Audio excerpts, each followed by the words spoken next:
ajouté à la lumière dans le royaume du Fils de Dieu. Donc, cette joie, comme je vais vous faire comprendre, elle n'est pas motivée par quelque chose que vous possédez, que vous pouvez perdre. Parce que si vous êtes content parce que vous possédez une voiture, c'est bien. Si vous êtes content parce que vous possédez une maison, c'est bien. Mais que ce soit une voiture ou une maison, vous pouvez les perdre. Votre voiture, on peut vous la voler. Votre maison, la banque peut vous l'enlever si vous ne payez pas. Hein? Et il y a aussi il y a des intempéries, il y a n'importe quoi, un tremblement de terre peut emporter votre maison. Mais si toutefois la joie que vous avez est produite par une chose qui n'est pas matérielle, que personne ne peut vous enlever, à ce moment-là, c'est un sujet de joie de manière éternelle. C'est pourquoi la Bible dit « Soyez toujours joyeux ».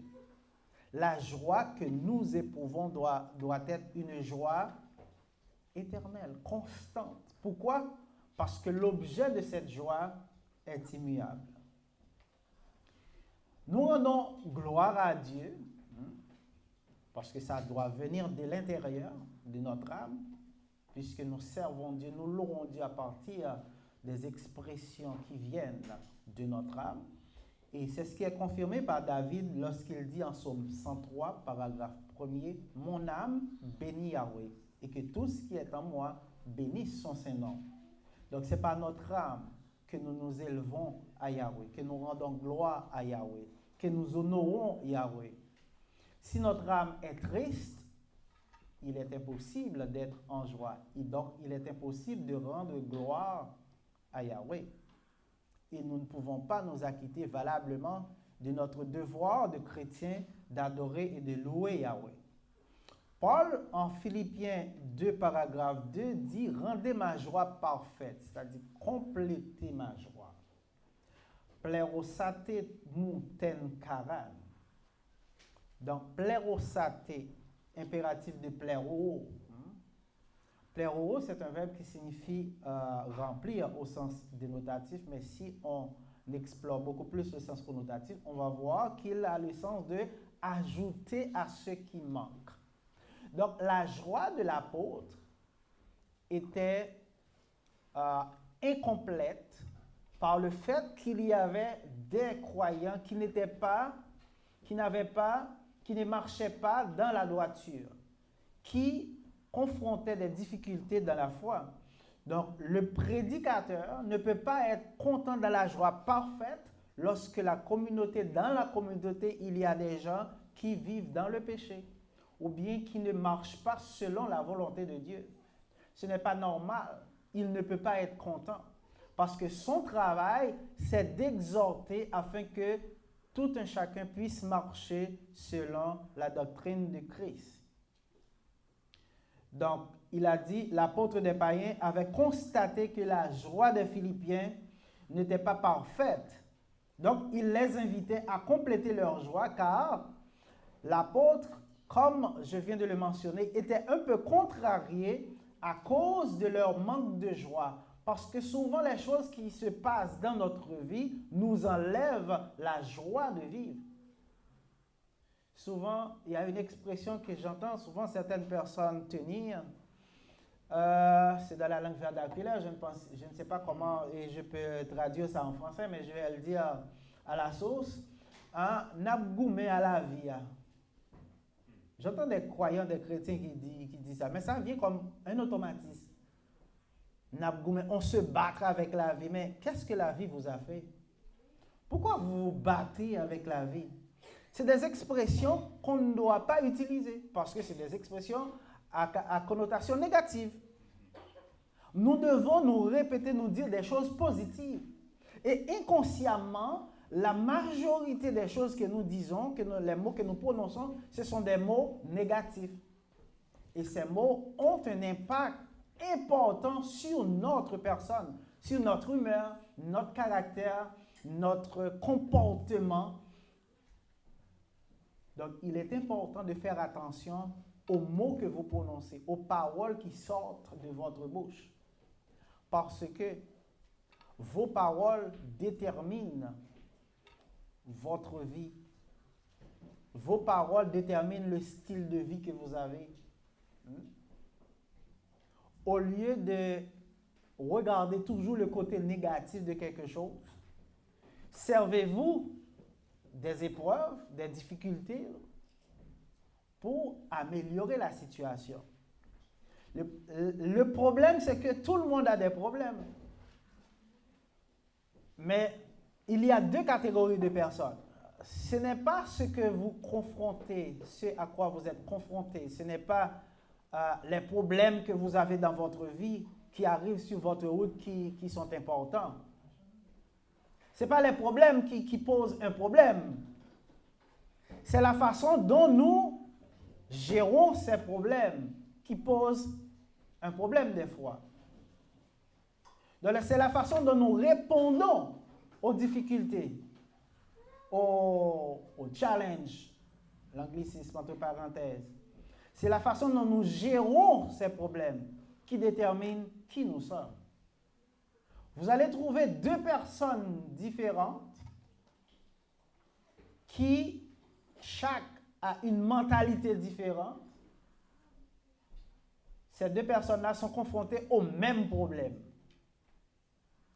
Et vous ne pouvez pas expliquer pourquoi il y a une de ces deux personnes qui s'en sort rapidement, très vite, sans casse, sans problème, alors qu'il y a une autre personne qui est succombée, qui est submergée, qui est détruite par ce même problème. Quelle est l'explication? C'est clair. C'est la façon qu'on aborde les problèmes. C'est la façon qu'on gère les problèmes qui tombent sur nous. Parce que, je le répète toujours, souvent, dans cette assemblée, que peu importe la situation dans laquelle vous vous trouvez, vous avez la possibilité de rendre gloire à Dieu. Peu importe vos problèmes, peu importe votre situation, peu importe, vous avez la grâce de Dieu et vous devez dire merci à Dieu, peu importe les difficultés auxquelles vous faites face. Pourquoi? Parce qu'il y a un vieil adage qui dit quand on se compare, on se console. Il y a toujours des personnes qui sont dans une situation plus difficile, plus délicate, plus critique que vous. Il y a des gens qui ne peuvent pas bouger. Il y a des gens qui sont en attente de... Il ne fait que compter les heures avant que leur voyage se termine, etc. Il y a des gens qui sont dans des endroits qu'on appelle soins palliatifs. Dès qu'on entend ça, c'est une personne qui est déjà condamnée à mort, et puis cette personne est là, elle respire encore, mais une seule pensée est présente, c'est combien de jours il me reste encore à respirer. Il y a des gens qui souffrent, il y a des gens qui ont plein de problèmes. Vous n'avez pas ces problèmes-là. Est-ce que ces gens qui ont ces problèmes, est-ce qu'ils ont contrevenu à la loi de Dieu beaucoup plus que vous? Ils ont fait beaucoup plus de péchés que vous? Loin de là.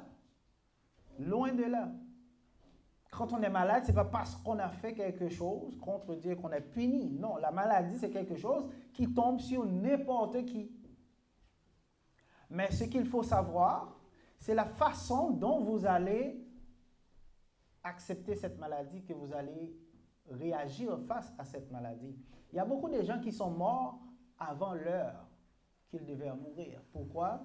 Parce que ces gens-là se tuent de l'intérieur. La peur de mourir fait mourir de peur. Et ça vous amène beaucoup plus rapide dans la tombe.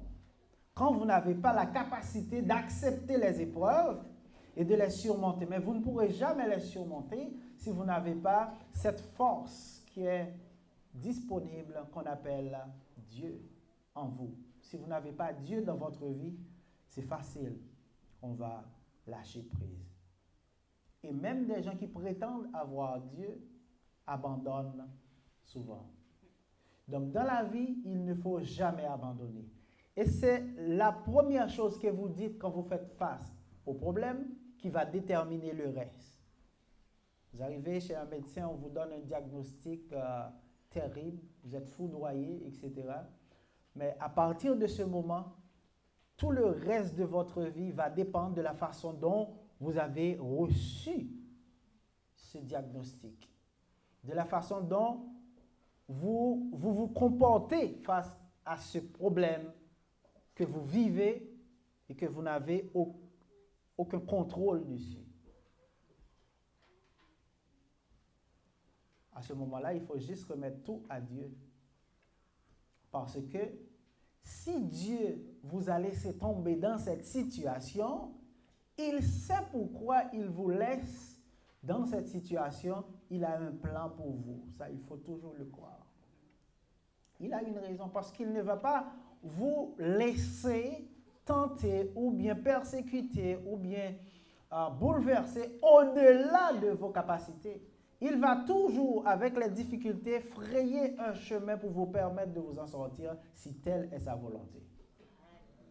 Donc, il faut toujours garder cette confiance. Et quand on a cette confiance, eh bien, notre joie est parfaite. Peu importe la situation dans laquelle on est, eh bien, on est content, on est en joie. Le croyant, vous allez voir quelqu'un, un croyant qui est à l'hôpital, qui est malade, qui est peut-être chez lui, n'importe où. Et le plus souvent, vous allez voir des gens qui viennent avec un sentiment de détresse, de tristesse, pour aller voir quelqu'un. Et puis le plus souvent, moi, des fois, je remarque que la personne qui souffre, qui est dans la situation, est beaucoup plus solide que celle qui vient lui rendre visite. Si vous n'avez pas la possibilité d'apporter de l'espoir, de la joie à quelqu'un qui est dans une situation difficile, restez chez vous. Je répète, si vous n'avez pas la capacité d'apporter, de remonter le moral de quelqu'un qui souffre, qui est dans une situation difficile, si vous êtes beaucoup plus affecté, plus malade que cette personne, vous ne rendez pas service à cette personne quand vous lui rendez visite. Parce que vous allez l'attirer vers le fond. Hein?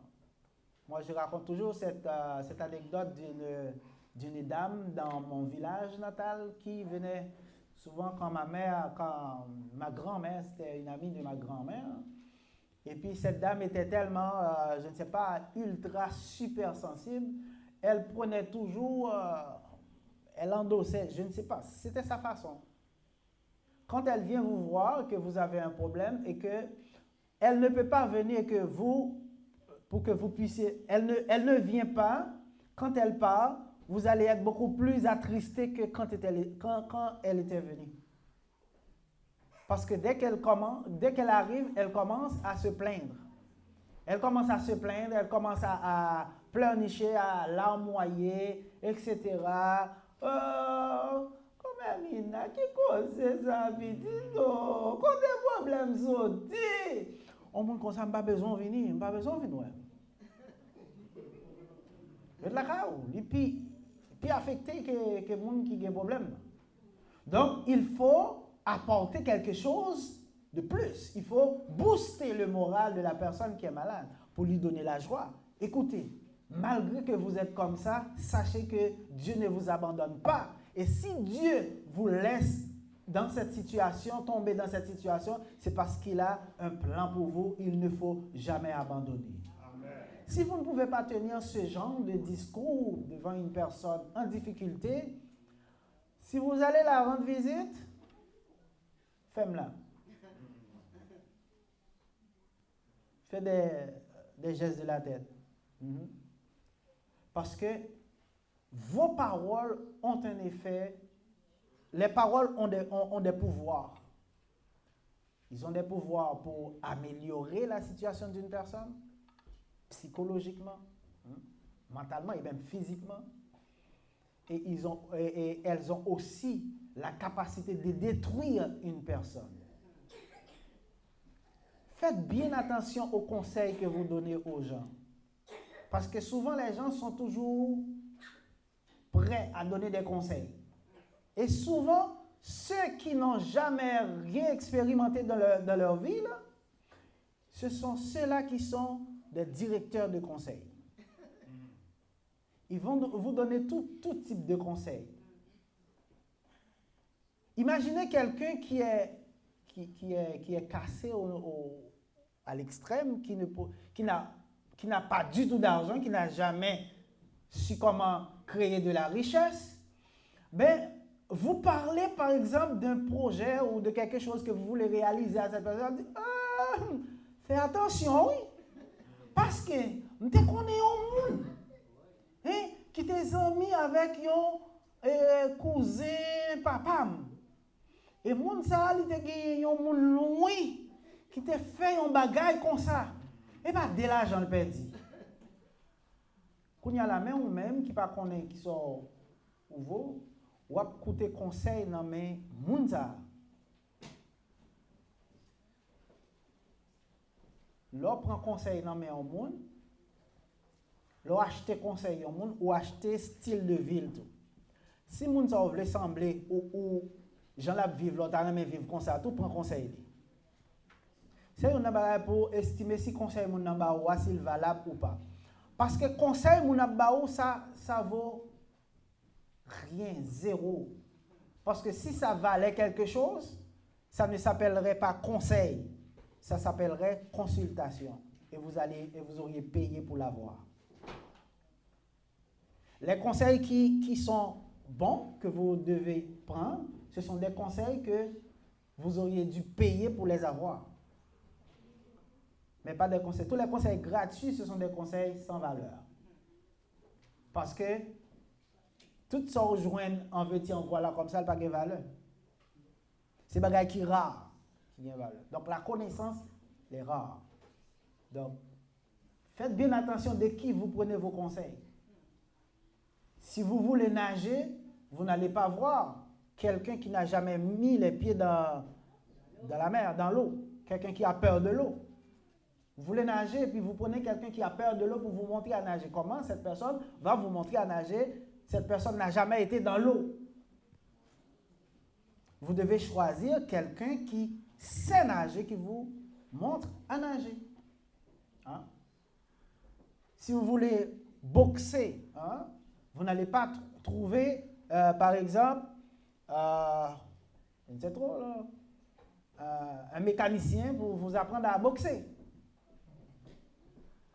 À moins que, à part de mécano, il est un ancien boxeur professionnel.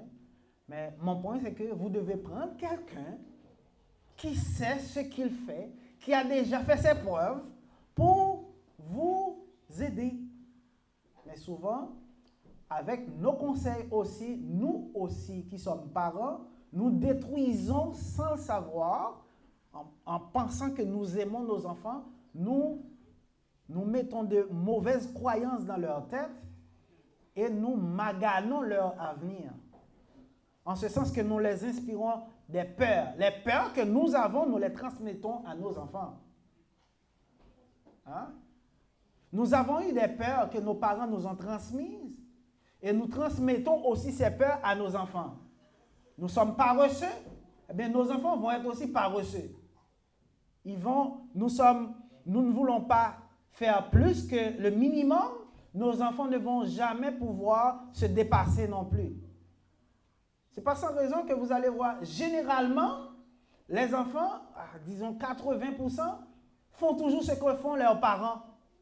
Pourquoi? Parce que c'est tout ce qu'ils ont connu. Le parent est mécanicien, il y a de fortes probabilités pour que l'enfant soit aussi mécano. Ce n'est pas 100%, mais il y a une forte probabilité. Parce qu'il est déjà là, il baigne déjà dans l'environnement. Le parent est médecin, forte probabilité pour que ses enfants soient médecins aussi. Le parent, il est voleur, ben, c'est la même chose. On transmet ça des pères en fils. C'est une profession aussi. Des voleurs respectables. Ah la traca. Parce que ici, si on vole entre la caille ou tu as voler ça, on a un problème. C'est un voleur respectable que lui. On est supposé respecter le voleur. Il dit, monsieur voleur, s'il vous plaît, à sortir. On va pas faire là. Hein? C'est sa profession, voler. À chacun sa profession, n'est-ce pas? Ce qui est important, quand on donne des conseils, il faut faire attention. Si on ne peut pas donner de conseils à quelqu'un pour l'aider à grandir, gardez-vous de lui parler parce que vous allez faire du mal autour de vous. Souvent, les parents veulent surprotéger leurs enfants. Ils ne veulent pas que leurs enfants fassent des erreurs. Les enfants doivent faire des erreurs de par eux-mêmes pour qu'ils puissent apprendre. Quand vous ne faites pas d'erreurs, vous n'apprenez pas. Vous apprenez par vos erreurs. C'est sûr que vous n'allez pas laisser un enfant faire n'importe quoi. Mais il y a certaines choses, vous devez laisser l'enfant aller de par lui-même. Les conseils que nous donnons, la façon dont nous réagissons, c'est ce qui va façonner le caractère de cet enfant pour demain. Si nous lui inculquons la peur, il va avoir peur demain. Il ne pourra jamais sortir de ses peurs. Ça va être très difficile parce qu'il a toujours été élevé dans la peur. Vous devez l'éduquer de telle sorte que vous deviez lui faire comprendre que dans la vie, il n'y a pas de limite. Il peut réaliser et faire tout ce qu'il veut. Hein? Mais il y a un prix à payer pour chaque chose qu'on doit faire. Dès que vous mettez les efforts qu'il faut, vous allez réussir. Souvent, il y a beaucoup de parents aussi, je vais profiter pour le dire, qui imposent aux enfants quelque chose. Moi, je veux que vous soyez avocat. Parce que vous êtes un avocat raté. Vous aimeriez être avocat, vous n'avez pas pu être avocat, vous n'avez pas la capacité pour aller étudier, pour être avocat, mais vous rêvez ça et vous voulez que votre enfant réalise votre rêve.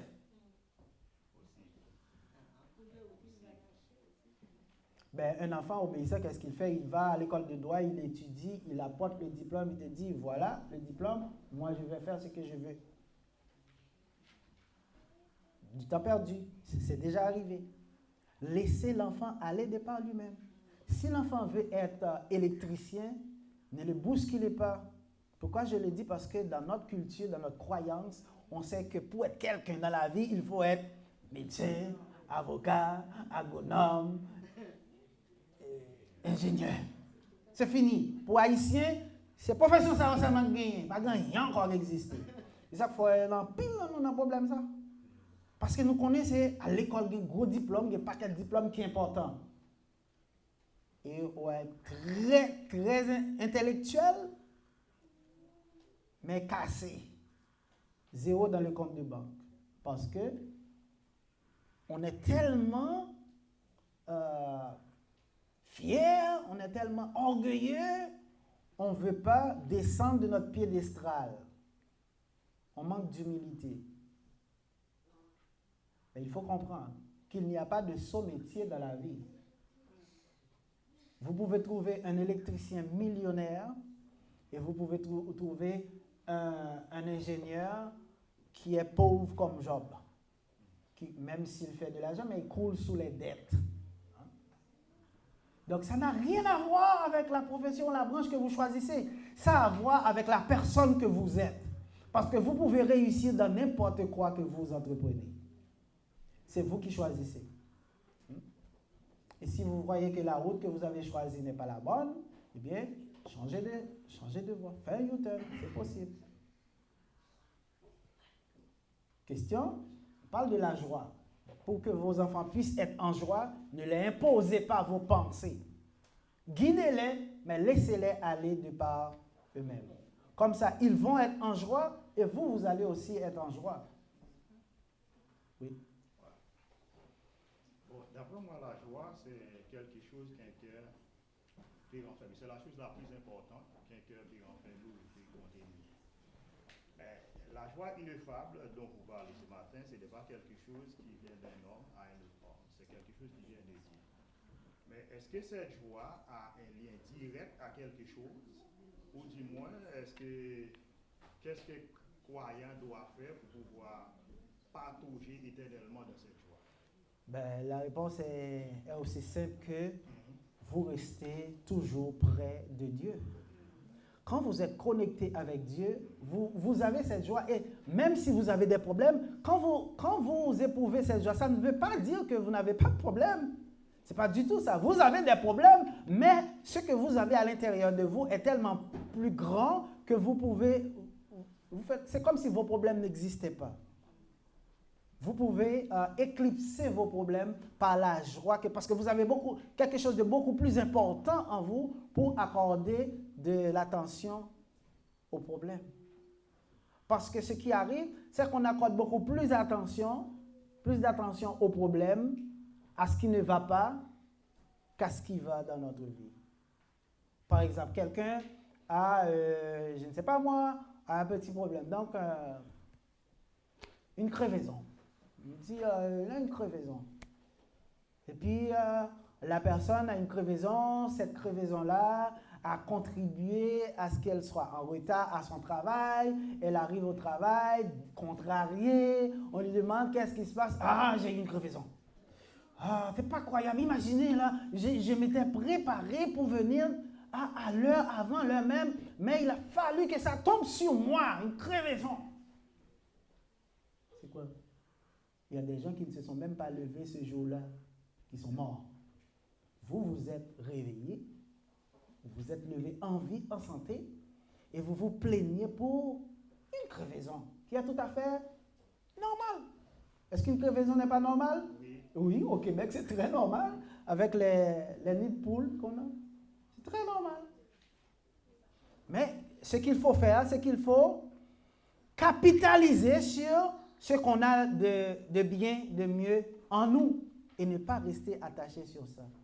Ah, ça arrive, tout bad, c'est pas grave, c'est pas la fin du monde. Je m'étais planifié pour arriver à l'heure, mais j'arrive en retard, mais c'est pas grave. Ça, on va gérer, on va se reprendre après. Et puis, on ne reste pas sur ça. Quand quelqu'un vous demande, qu'est-ce qui se passe? J'ai eu un petit problème, mais ça va. Vous ne restez pas dessus. Moi, je connais des gens, si quelque chose leur arrive, c'est le sujet de conversation toute la journée. Vous les appelez au téléphone, vous ne savez pas? Non, c'est quoi? J'ai eu une crevaison ce matin. Ah ouais? Oh, mais oui, sur la cordère, dans le gros trou là-bas. Une autre personne appelle, la même chose. Ah, j'ai une crevaison. Mais dans toute la République, c'est le sujet de cette personne-là, une crevaison pendant la journée. Ces gens de personnes, vous n'en avez pas besoin auprès de vous. Hein? Vous avez besoin des gens positifs qui vont mettre l'accent sur ce qui est bien. Parce que quand on a la vie, quand on a la santé, quand on peut manger à sa faim, quand notre famille est en santé, qu'est-ce qui est plus important que ça? Peu importe ce qu'on a comme problème, on peut le gérer. Le plus important, c'est la vie et la santé. Le reste n'en vaut pas la peine. Parce qu'on a le pouvoir de le gérer. Est-ce que c'est clair? C'est-tu clair? Oui. Tantôt, tu parlais du fait qu'on a l'habitude de dire que la vie est un combat. On a gommé à la vie. Ouais, mais, gommé à la vie. Mais en réalité, ce n'est pas péjoratif de dire ça. Oui, c'est péjoratif. Parce que la vie, l'existence même est un combat. Non, c'est péjoratif. Le contexte dont on le dit, c'est péjoratif sur toute la vie. Mais non, la réalité, c'est ça. Non, mais combattre avec quoi? Quel combat que vous avez? Mais l'existence de n'importe quel être humain. C'est comme ta vie. C'est comme ta vie est une punition. Absolument. Oh, ok, donc on arrête là. Moi, ma vie n'est pas une punition, c'est une bénédiction. Donc moi, je ne me bats pas à la vie, moi je vis. Quand vous dites que vous vous battez avec la vie, donc tu te bats avec ton voisin, Non, ça n'a rien à voir. c'est la même chose. Non, ça n'a Battre, rien à voir. le verbe battre. Ça n'a rien à voir. C'est le fait que chaque être humain qui vient dans ce monde ne vient pas avec le même don, ne vient pas avec la même chose. Donc, ce qui fait que ça fait que chaque être humain doit trouver sa place, qui n'est pas nécessairement prédictive. Donc, c'est en luttant, c'est en avançant que la personne trouve sa place au fur et à mesure. On va prendre deux personnes qui viennent dans ce monde, ils n'ont pas le même type de mode de vie, d'existence. C'est un choix. Chacun choisit son mode Non, de ce vie. n'est pas une question de choix. C'est une question de quoi? don. C'est De une don? question- Oui, c'est une question de don qu'on leur a donné. Parce qu'on n'a pas le même don dans la Mon vie. frère, ce que tu dis là, c'est pas la réalité. Parce que, premièrement, et je vais vous le dire, les choix, je dis, c'est ton environnement. C'est ton environnement, l'éducation que vous avez reçue pendant que vous êtes enfant. Tout le monde est né avec la même capacité. Je le répète souvent ici. Tout le monde est né avec la même capacité. Certaines fois, des personnes me sortent des gens qui sont retardés mental, etc. On prend toujours l'extrême pour venir. Mais restons dans la réalité, là. Parce que l'exception confirme toujours la règle. Tout le monde est né avec la même capacité. Ce qui nous différencie, c'est l'éducation que nous avons reçue, l'environnement dans lequel nous évoluons, qui fait en sorte qui nous amène à faire des choix, à choisir une façon de vivre, à choisir une carrière, à choisir un tempérament. Mais nous ne sommes pas nés, par exemple, avec la langue que nous parlons. Nous l'apprenons. Personne n'est né avec une langue. On apprend la langue quand on est venu dans ce monde. C'est pourquoi un enfant qui est né aux États-Unis, normalement, cet enfant va parler anglais parce qu'il est né dans cet environnement-là. Le même enfant, s'il avait pris naissance en Chine, il aurait parlé le mandarin. La même chose. C'est comme vous êtes en train de me dire, mais quand on est venu avec tout ce qu'il était nécessaire d'avoir. C'est comme cette blonde française qui dit à son chum, chérie, tu sais qu'on est très chanceux, que je suis très chanceuse. Dis pourquoi? Je suis très chanceuse de naître en France. Elle dit, mais pourquoi? Parce qu'il dit, mais imaginez que j'aurais pris naissance en Espagne. Je ne parle pas un mot d'espagnol.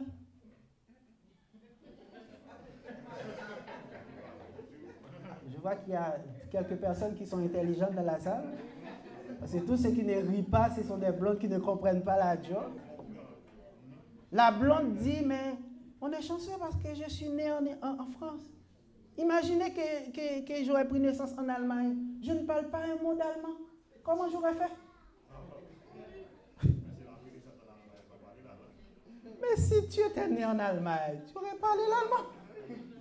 Parce que tu ne viens pas, tu n'es pas avec ta langue. Donc c'est la même chose. On ne naît pas, on est né avec rien. Dieu nous donne ce qu'on appelle l'intelligence, la capacité intellective. Et nous n'utilisons même pas 15% de notre capacité. La majorité de la capacité que nous avons, nous ne l'exploitons pas. Mais nous restons pour parler qu'on n'est pas chanceux, on n'a pas le même don. Non! On n'est pas reçu, on est peureux, on a fait des choix faciles, on a la vie qu'on a. Mais ce n'est pas parce qu'on ne peut pas faire plus, ce n'est pas parce qu'on ne peut pas devenir plus.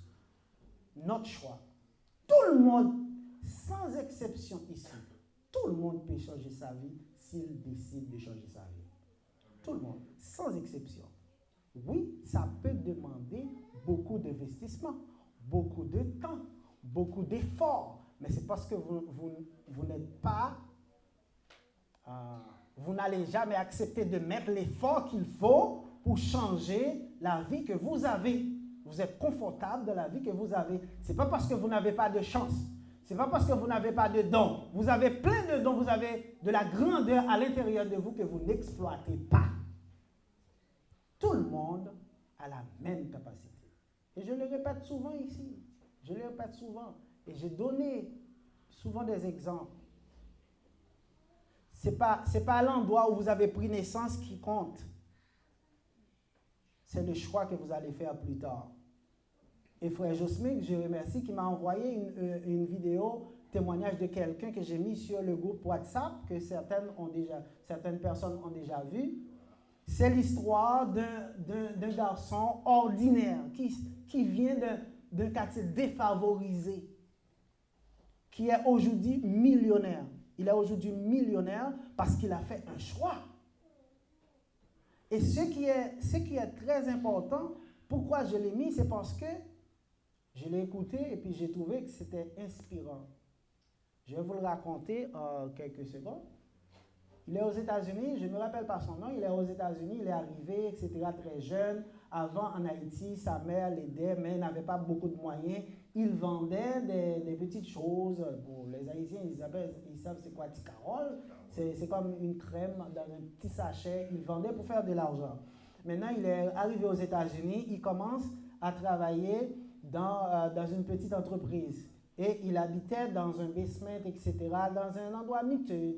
Il y avait des rats là où il habitait. Vous voyez l'image. Il avait un petit job qui lui payait $300 par mois. Et puis, étant dans ce job, dans ce travail-là, et une autre compagnie l'a appelé pour une opportunité. Mais c'est dans la vente. Donc, lui, il est allé, on ne donne pas de salaire, vous êtes payé sur ce que vous produisez. Beaucoup de gens ont peur de ça, parce qu'ils ne sont pas reçus. Ils veulent venir, prendre le temps pour faire. Ils ne veulent pas être payés sur leur capacité. Et c'est la meilleure rémunération qui existe lorsque vous êtes payé sur ce que vous produisez. Parce qu'à ce moment-là, vous n'avez pas de limite. C'est vous qui choisissez combien que vous voulez avoir. Si vous voulez plus, vous vous mettez dehors, vous allez chercher plus. Eh bien, lui, il a commencé, malgré tout. Et puis, il n'arrivait pas à avoir de succès. Et puis, il a été insulté par une prospect, par quelqu'un qui l'a prospecté pour acheter. Il a été insulté, il était tellement fâché, il avait tellement de problèmes. Il rentrait chez lui, il dit, je laisse tomber, je ne vais plus faire ça, c'est pas pour moi, les gens ne m'aiment pas, etc. Commence à blâmer tout le monde, à blâmer tout le monde. Arrivé chez lui, heureusement pour lui, il a fait le bon choix d'écouter des vidéos de motivation. Et puis il a écouté un monsieur qui s'appelle Les Brown, que certains connaissent, qui dit, vous avez de la grandeur en vous. Et puis il commence à prendre conscience. Et puis il a appelé la compagnie pour dire, comme je vais retourner, je vais venir. Et à partir de ce moment, il a pris ce qu'on appelle une décision. Et il était le premier, le meilleur vendeur de toute la compagnie. Pourquoi? Le pire est passé le meilleur. Actuellement, il a fait deux entreprises et puis il donne du travail à 50 personnes environ, d'après ce qu'il raconte, etc. Donc c'est juste pourquoi je le dis, c'est juste pour vous montrer que tout le monde, ce n'est pas un talent qu'il avait, ce n'est pas un don qu'il avait. Il n'avait aucun don. Mais le don, il l'avait déjà en naissance. C'est quoi? C'est son intelligence. C'est le cerveau que Dieu nous donne. Chacun en a un. Donc vous l'utilisez et vous choisissez. C'est aussi simple que ça. Mais il est plus facile de faire le choix qui ne pose pas de problème. Le choix, on travaille pour quelqu'un, on prend notre paye, on choisit la sécurité. Mais lui, qu'est-ce qu'il a fait? Il a sacrifié sa sécurité pour sa liberté. Et c'est pourquoi aujourd'hui, il est libre et il peut aider d'autres personnes. Donc, normalement, notre vie, ici, nous devrions travailler pour apporter de la valeur aux autres, pour aider d'autres personnes. Mais nous ne pouvons pas le faire si on ne peut pas s'aider soi-même. Notre choix, nous décidons. Que grâce et paix de Yahweh soit à vous. Amen.